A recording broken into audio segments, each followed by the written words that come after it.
open up the Just look PowerPoint. at That me doesn't when you're count. ready. Don't look Count. at me until you're ready. And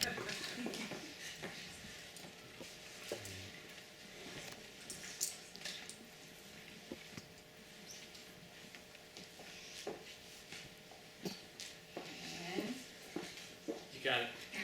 All right, welcome everybody again. And for those of you who were here last fall, the redundancy will only be 2 minutes long. So, ground rules for lightning talks. Presenters have only 2 minutes. They can't go over. The timekeeper will make sure that they exit the stage. Speakers will present in quick succession, so you'll see the program. Each group of 5 will line up here at the beginning, present in quick succession, and then there'll be a thunder break where everybody can catch their breath. The next set of 5 can come up.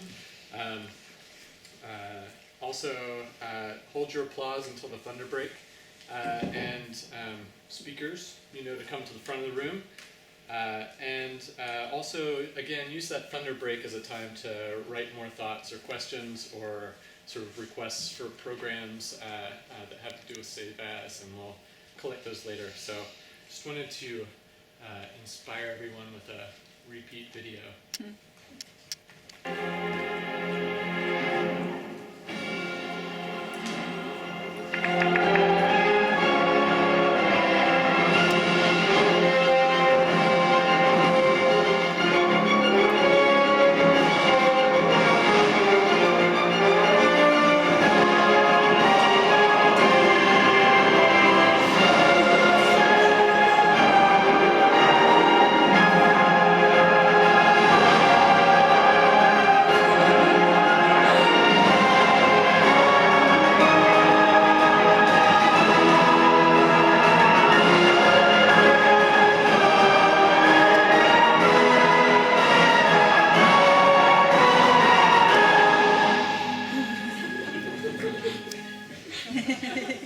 Now, for a lengthy comparison between lightning talks and regular talks, you'll see on this left column here, that's my time.